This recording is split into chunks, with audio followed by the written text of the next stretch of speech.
Hi, this is Joel Bowers. I'm a digital artist, and I'm going to do a little demo on an application called Rita, which is an old shareware drawing program I've had for a long time.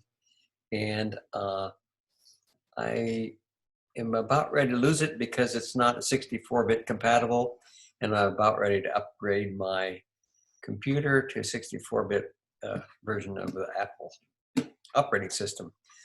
So I think it's a good time to make sure that I am able to share it. The application looks a little bit like this when you open it. Here's the icon for it, which is kind of one of the coolest icons that I've seen. And it's got a toolbar that's or a palette that shows pretty simple tools. It's got a pencil. It's actually a pencil has a paintbrush feature or a erase feature. It's got a line with an arrow. It's got a paint bucket option. It's got a hand option to move things around. And it's got a rotate arrow to actually undo the last thing you did, I think. And a zoom ability to go bigger. And if you hold down the option key, that plus sign changed to minus sign, and then you can go smaller.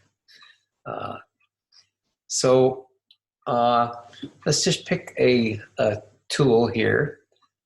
Pick paintbrush or a pencil, a drawing line. There's this is a straight line version or a curved line version or a arrow version. There's a few other things we'll talk about shortly, but the simplest thing is just to get started. See down here where it says 5 pixels, that's the standard size for the width.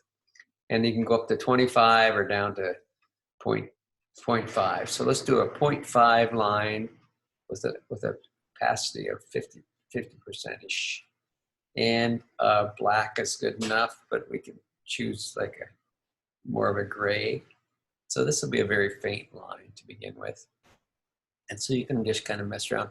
One of the reasons why I fell in love with this was because with an older computer and more complicated drawing applications, the speed gets to bothering you where your cursor is like 6 inches ahead of where the actual line gets drawn. So you're way ahead of the machine. The machine can't keep up with you.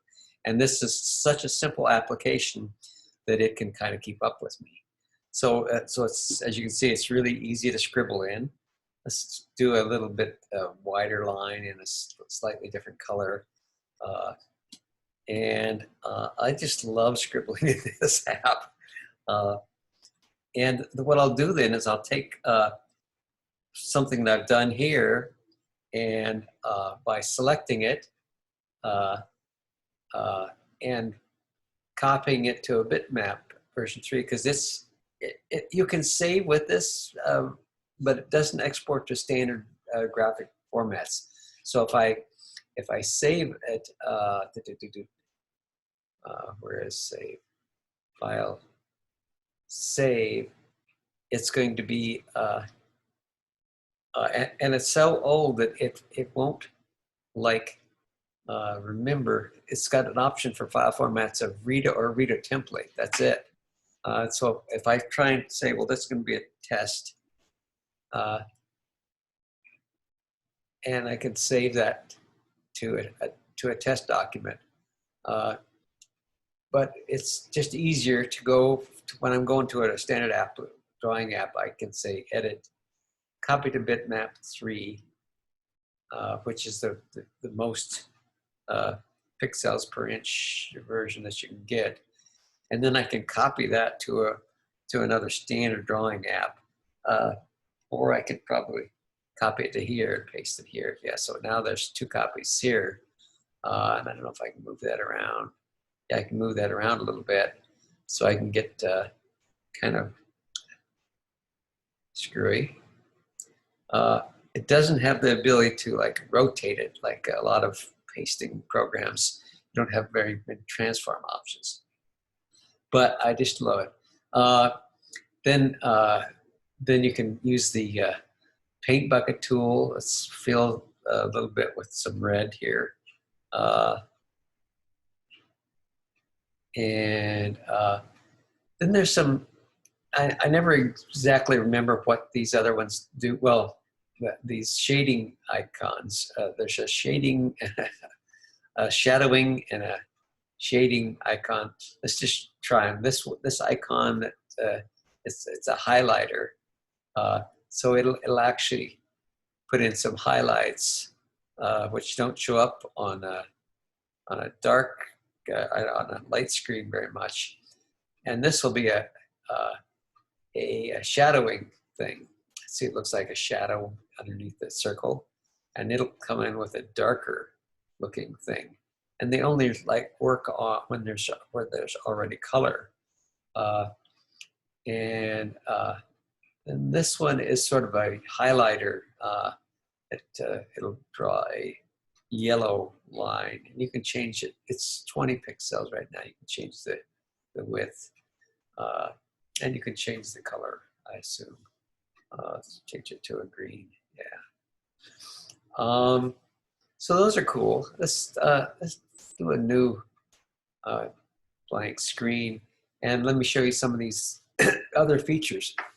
So this is a sort of a curved line, but it takes and smooths things so that it looks kind of more professional. You know, you can make a really scribble, and it's going to try and make it into something that looks like, oh, that was a really well designed line. And so you can do some nice smooth curves with that line. It's if you're wanting to make notes with flowcharts and stuff, you can put arrows on the ends of those lines. And then it's got some of these, so it's got just some nice geometric shape things. So you can do a circle or oval, and you can do a filled oval or filled circle. These lines on both sides here, those go away when you save it. They're just decided, like it's so fast that it doesn't clean up the screen for you. But if I were to go and edit, copy to bitmap 3 and try and paste that in like I did before, see it cleaned it up. And then you can do a filled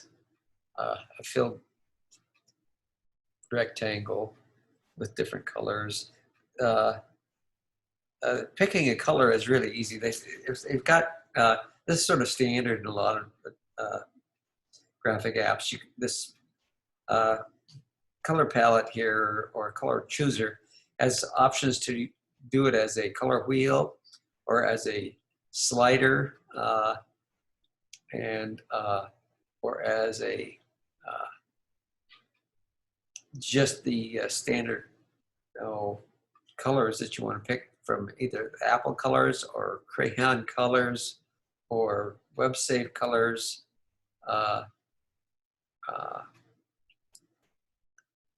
And then there's this one, a spectrum thing. So you can pick the colors just from clicking, pick the color. Wherever you want to click, it's going to choose that color. And then this is an actual pencil box or colored pencil box. And I kind of like these,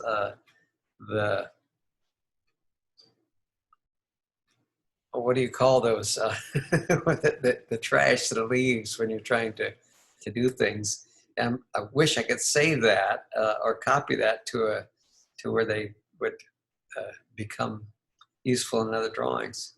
So you can just close this color thing and come back to it by double clicking on the box here. The only thing that I haven't shown you is I'm going to go to a new screen. There's some grid options here, which are really nice. This is a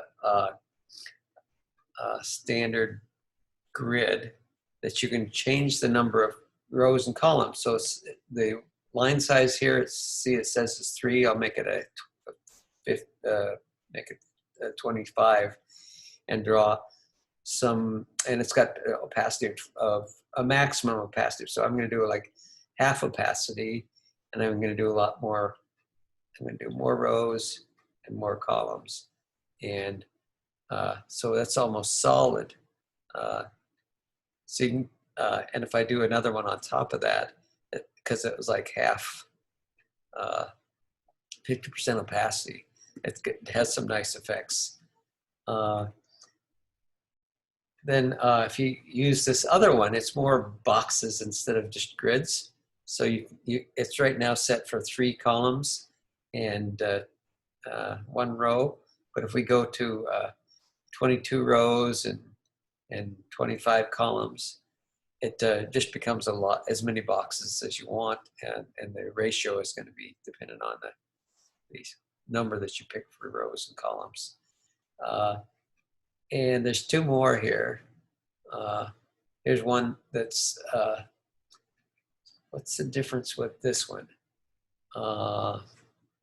This is squarish, whereas the other one up here, it allows oblong, rectangular. You can change the rows and columns can be independent, but this one, I think you can only change the size, the cell size, and the opacity. So I'm going to delete that, and so I'm going to make size 12 pixel pin and an opacity of about 70%, and make this cell size larger.